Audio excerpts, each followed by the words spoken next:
Good evening, everyone. Thanks for joining me in this video. Amidst the face-off between Tinubu and majority of northern politicians, thisday newspaper, as you know, yesterday named him as the man of the year. Wow. This is one of the most controversial, award that you could name someone like Tinubu as the man of the year. However, there are reasons why they named him the man of the year. And when you see what is going on today, especially the face-offs between the Tinubu and the North, there is no doubt that the reason why the Northern Nigerians are agitating today, including the governors from A to Z, majority of every angle of them are agitating. Number one is because of the tax bill. Number two is because the way Tinubu is romancing the North. Number three is because of the way Tinubu is treating Niger Republic, who is their brother. And that is why someone like Bada Mohammed, the governor of Bauchi State, could come out in the whole public and say something like this. I'm thinking that whatever they come, it must be. This is not an oligarchy. This is not a military rule.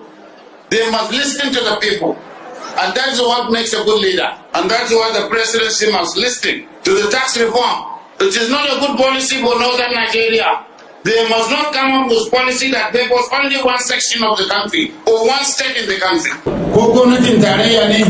Ko shugaban kasa ne wallahi ba mu tsoron sa sai dai mu yi biyayya saboda girmama shugabanci amma ba za a dinga cin mana mutunci ba mutane suna yunwa suna wahala ya kamata a duba shugabanci shine sauraron mutane shugabanci shine yi abinda mutane suke so ko ba haka bane to har da muka kai wannan matsayi mu ci gaba da yin hakuri don zaman lafiya ya fi zama ɗan sarki a ci gaba da haƙuri mu yi addu'a wa shugaban ƙasa da gwamnatinsa Allah ya sa su saurara Allah ya sa su canja yadda zai zama mana mai amfani su canja yadda zai kawar da yunwa da wahala da cin mutunci da rashin tsaro da sauran abubuwa wanda ake so a kawo wanda zai raba kan Najeriya wanda zai raba kan al'ummar Najeriya.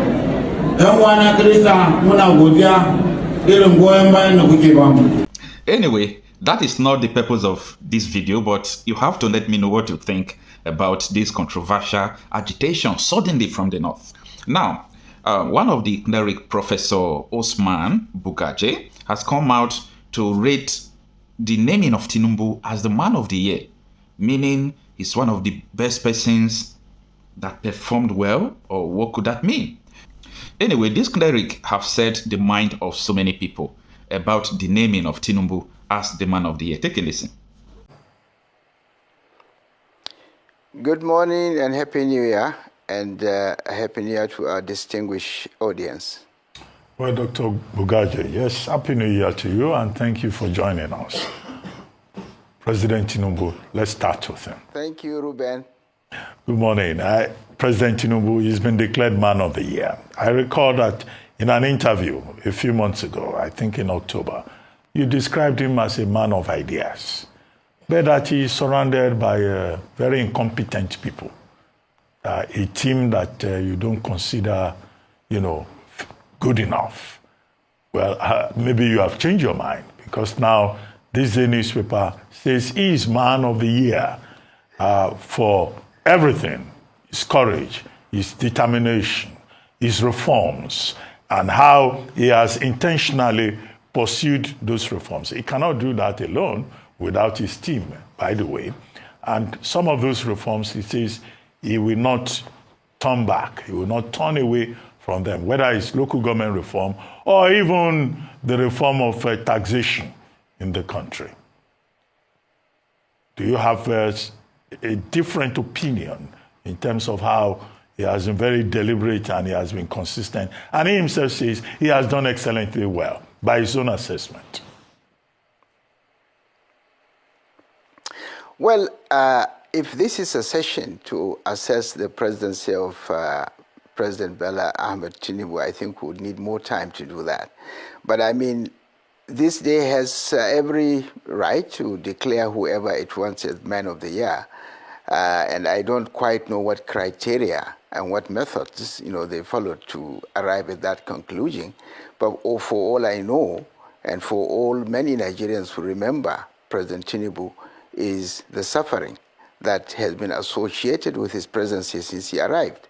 Yes, I used to know him to be a man of ideas with books around, and we used to engage because, if you remember, I was the National Secretary of AC, which later became ACN, while I was still the National Secretary. So I had occasion to interact very closely and fairly consistently for a long period of time. But I find all that has evaporated. I don't see the ideas. I don't see the dynamism. I don't see that progressiveness. I see somebody who is almost turning into a monarch.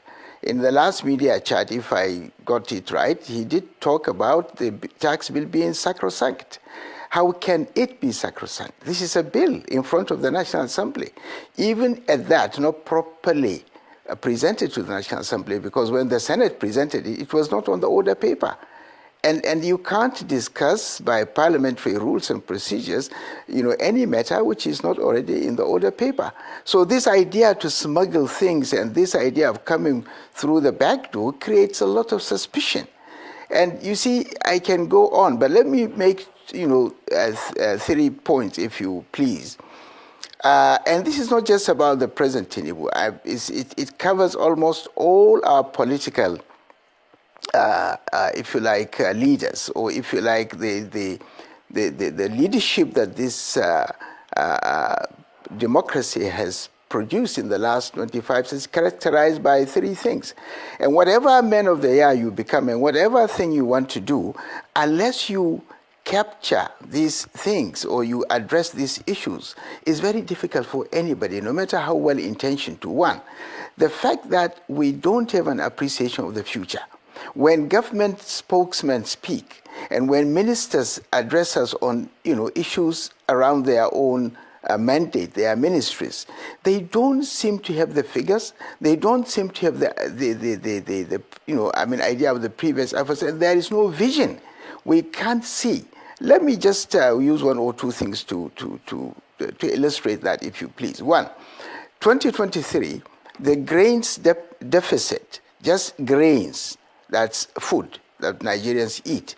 The deficit, that's the difference between consumption and actual production, was about 30 million metric tons. Since then, we have had floods in Maiduguri, floods in Jigawa, floods in Taraba, floods in Zamfara, floods in so many other places. Insecurity has escalated. So that must have affected us. So what is our grain deficit, this year? And what are the measures to address this grain deficit? If you can't have food, you can't have peace. And you cannot talk about reforms, you cannot talk about taxation. So I don't see a conversation that demonstrates a proper understanding of the issues in agriculture.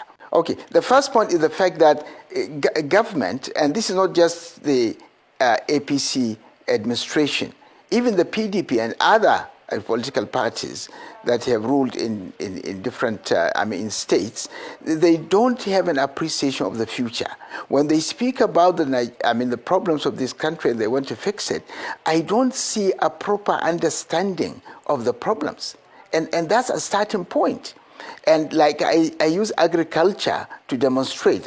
I was about to use education to say that I made a statement. We did a rough survey, and we found that nearly 60%, at least in the north, of tertiary institutions, and this across universities, polytechnics, colleges of education, colleges of legal studies, 60% are not able to go back to school this year because it's either they cannot pay for the registration fees, or they have paid for the registration fees but they cannot pay for the transport, or they have paid for both registration and transport but they cannot find food to eat. They cannot find the money to eat food. Now, I drew attention, and I was quite happy that the Federal Minister for Education was there, and he picked interest in that, and we did. He invited me and we had a very good discussion. But the point here is the government does not seem to be aware of these facts. And even in the student loan scheme that they have now started, it's not really working, and there is no monitoring and evaluation. So all these are matters that will affect whatever policy, whatever program of government, and these are things that are not being addressed. This is one point. The second point is that governance in the 21st century is a corporate scientific business. You see, corporate governance is about the people, is about purpose, is about process, is about performance. These are the 4 P's of corporate governance. I don't see the governance in this country really taking that shape and process. So a lot of the policies, like the tax policy, there was no process. A team was set up. They may mean well, fair enough, but there were no sufficient consultation. For example, the National Economic Council apparently has not been consulted. They rejected it. The governors have not been consulted. They rejected it, and taxation is is on the concurrent list. And so many other people. And here the president is saying this is sacrosanct. Sacrosanct how? I mean, this is a bill in front of the National Assembly. It has to go through the normal processes. And the president is beginning to behave like a monarch in a way, because if you go back to the Constitution of the Federal Republic of Nigeria, you find that the Constitution, in arranging, in sequencing, government, the National Assembly always comes first. The executive comes second. And if you look at the chapter 2, which is the fundamental objectives of directive state policy, you will see the focus on these things. And therefore, how can a president speak about a bill that he has presented to the National Assembly as sacrosanct? How? I mean, so this issue of governance has a huge, problems that we need to address if we want anything to work. The third point is basically to say that the political culture that is reigning is in contradiction with the principles of good governance. Good governance, which delivers, is characterized by accountability, by transparency, by rule of law, and which is following the processes as established by the Constitution or by the whatever regulatory authorities. But you find that in the political culture, the demand on the politician or holders of political office does not even allow them to do their work. There is a huge demand out there for money, and we have seen what has happened in this last festive season. Ministers were found in Abuja spending hundreds of millions, on ceremonies, showering money, while the 90% or more of citizens cannot feed. The last statistic I read, 33 million are on the verge of starvation. Okay. Meaning that they will starve in this country. No, therefore, these, Ruben, are the issues that I think we need to be looking at, not the man of the year business. I find that really ridiculous. I'd like to further unpack some of those points that you have made. It is the time of the year, so let's just call it. It's a timed conversation, right? But you've spoken quite deeply on the tax reform bill. Now, you've also spoken to inequality and the disparity that we see in the society, especially between the political class and the citizenry. Now, advocates of the tax reform bill are saying, well, this bill is revolutionary in addressing some of these inequalities and some of these injustices that are exhibited through how tax is currently shared, especially VAT is currently shared and paid forward. Whereas, for example, this morning we woke up to news that the governor of Kanu State is saying that no, this bill is ill-timed, it's lopsided, and it goes against the values of unity here in Nigeria. Now, you've already commented on the process, that you don't agree with the process by which these bills were introduced. But I'm curious as to which particular clauses you have dissent within those bills, and what your preferred solution would be. Should we amend those clauses, or should we just totally, trash the tax reform bills completely, scrap them, and look for something else? Now, the team that went along to craft this nearly 300-page tax reform bill, in the first place, I have had occasion to engage with, I think, Mr. Taiwo, or at least I shared a platform with him on this discussion. It doesn't appear that this team really understand the society for which that policy is made. These look very much like some comfortable professionals living in Lagos and Abuja. They have no idea of the consequences of what they are really proposing. I have admittedly there are attempts in the bill to soften or to make things easy for the struggling citizens trying to eke a living in terms of taxation. But on the other hand, there are a number of other major things that they have done to create, one, a kind of disparity within the states to create, and even the bill itself has not defined the most controversial issue of what is attribution, what is derivation. I mean, in the bill itself, there is no definition for this. And when you use words like this in a bill, one of the major requirement is that these things should be clearly defined. And part of the controversy is that if you have not defined it, then everybody will define it in his own way. And then it's one definition against the other. We don't know exactly which one is going to hold. My own thinking is that the proper thing is for this tax reform bill to completely be put in the dustbin, and then a process started. I do appreciate tax reform. I do think we should go, we should broaden the net. There are many people that are supposed to pay taxes that are not paying. There are a lot of things that we need to do, and we can use that to re-engineer the economy. But there are certain things that have to go along with the economy. For example, I would say that the most, Anthony Killer, Professor Anthony Killer that was talking just before I joined you, I got snippets of what he said. And he did talk about, security. He did talk about, I think, a number of things. But for me, there are three things you need to address before you even start looking at this tax. Security is very important, because without security, production is going to be very low.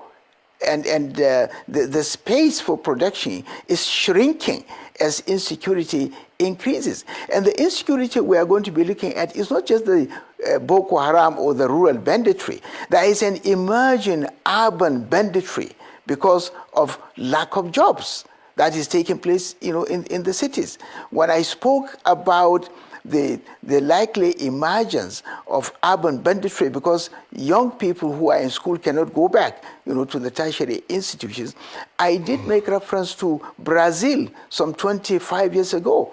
I made reference to Sao Paulo, a city that became almost the capital, the helicopter capital of the world, because elite could not drive their cars on the street. They will only use helipad, take helicopter to office, helicopter to airport, helicopter to wherever they are going.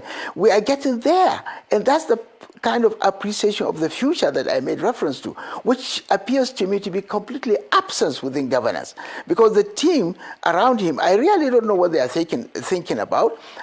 They seem to be out of touch with the reality. So coming back to the tax bill, I feel this bill has no relevance to the current economic crisis that this country is going through. And I would rather we start a whole process that takes cognizance of the kind of economy we are running, the challenges our economy is facing, and therefore craft something that can gradually pick the economy up and will make or facilitate production in a way that will make this economy to begin to recover.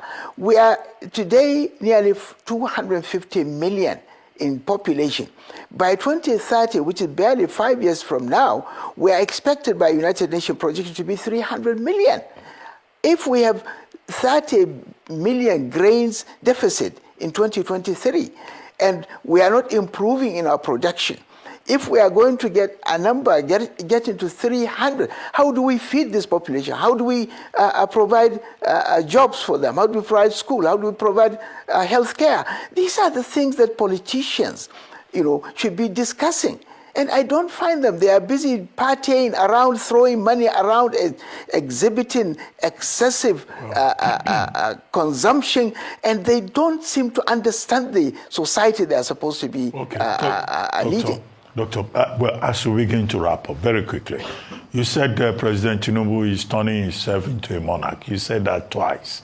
Well, but I mean, it's not of his own making. Is it not the Constitution that makes it possible for every Nigerian president to function like a monarch, in addition to the political culture we seem to have established over the years under the 1999 Constitution? I don't think, one can blame President Tinubu for that. It's not of his own making. But as for the VAT bills, the tax bills, the Senate, the National Assembly, says it's going to conduct public hearings, maybe in January or in February. Are you optimistic that some of the concerns that you have raised and other elders from the North have raised, that the public hearing will address those concerns, and then the gray areas can be sorted out, and we can still have tax reforms in this country? Ruben, thank you very much for that. And let me start with the Constitution. Yes, with all its faults, the 1999 Constitution is still has certain elements that can check the excesses of an executive. Like I said, if you go to chapter 2, the sequence, chapter 1, chapter 2, the sequence, of institutions of government starts with the National Assembly. The powers of the National Assembly is strong enough to check the president. It's just that we don't have a National Assembly.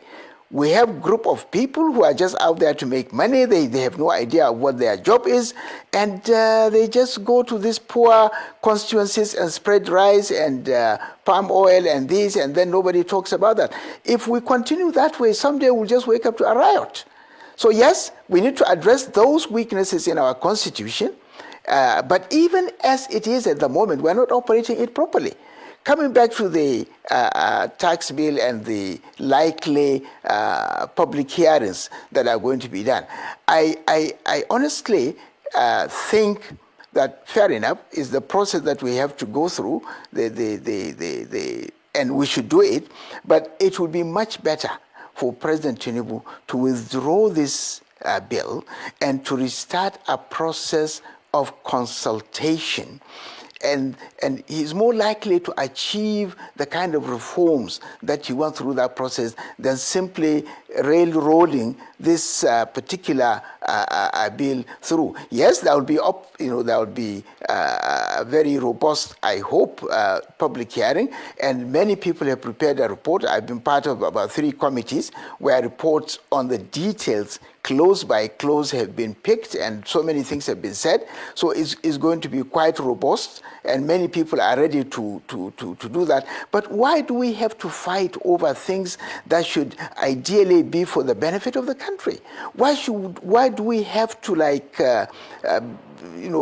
create a battlefield in the public hearing in the National Assembly? There are better ways to do these things. And this is why I said, the governance in the 21st century is a corporate scientific business. There are rules and regulations. There are best practices. And it's focusing on people, on purpose, on process, and performance. If we go by those things, we'll find things a lot easier. This is what Singapore is using, and this is where it is where it is. This is what even China is using, in its own way. This is all the countries that have been making progress in the last 25 years have been using some of these, best practices. Here, they have all collapsed. People are just using I don't know really what kind of thing. They just wake up, they just do things. I feel this country has gotten to a point where until and unless we all, and it's not a question of APC, PDP, or any other party, it's not a question of President Bola Tinubu or Reuben Abati or Usman Bugaji or any. Look, we as a people, we should tell ourselves the truth that this country is about to collapse, and we should all come together as citizens and see what is it that we can do, to salvage our country. This country has a great promise. It's a country of the largest population in Africa. In 2025, it's expected to be the third largest country after India and China. It has great potentials. It has a role to play in Africa and in the world in the coming few decades. Why should we allow it to be stunted? Why should we be allowed to be where it is at the moment? We have the capacity to do so.